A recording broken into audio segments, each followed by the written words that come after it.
So it is election season in France. The race to be the next president in Paris is underway.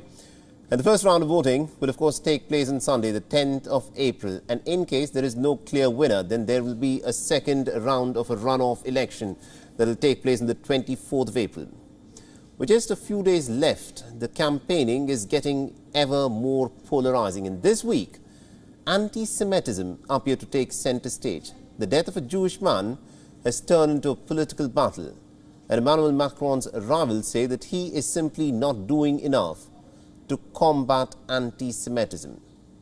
The rivals of Emmanuel Macron also interestingly say that crimes against Jews have risen during the tenure of Emmanuel Macron. Is this assertion true? What's the reality?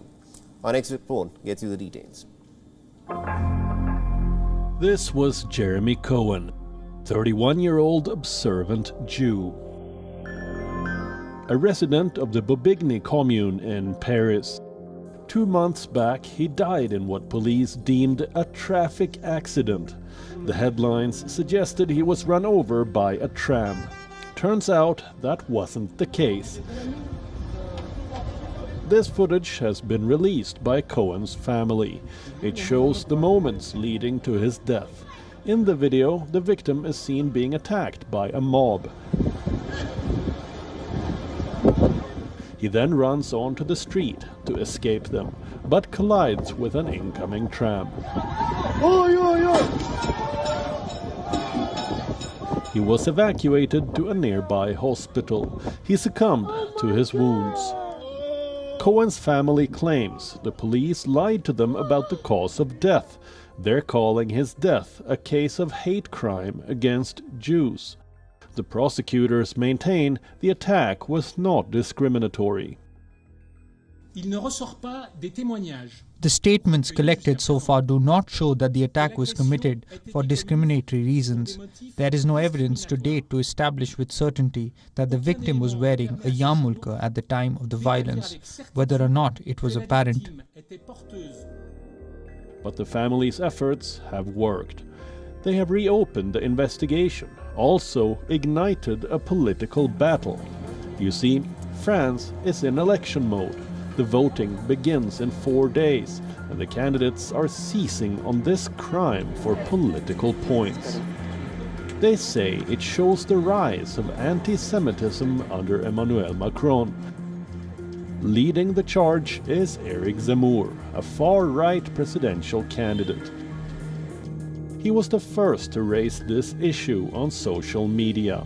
He even wrote an opinion piece arguing that the case showed the poisoned cocktail of contemporary France.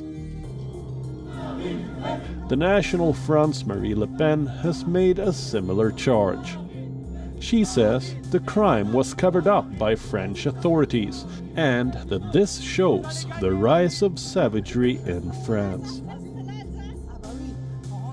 Both Le Pen and Zemmour have put the onus on Emmanuel Macron. They say his policies are behind the rise of anti-Jewish sentiments in France.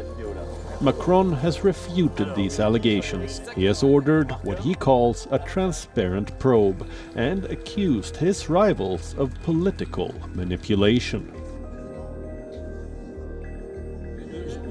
First of all, I salute the spirit of responsibility of both the parents and the lawyer. I think that human tragedies occur every day, and they must not give rise to political manipulation, whatever it may be. The justice system and the police must work together. In recent years, France has witnessed a number of anti-Semitic attacks. In 2017, 311 incidents were reported. In 2018, the figure rose to 541. In 2019, it rose to 687. The figure declined considerably after the onset of the pandemic, but in 2021, it increased again with 589 hate crimes being reported. A report by a Jewish watchdog says at least 70% of French Jews have been victims of at least one hate crime. 64% have suffered anti-Semitic verbal abuse, 23% have been targets of physical violence, and 10% have been attacked more than once. So the issue is serious. The politics around it, not really. Macron's rivals who accuse him of not doing enough have themselves been guilty of promoting anti-Semitism. WION is now available in your country. Download the app now and get all the news on the move.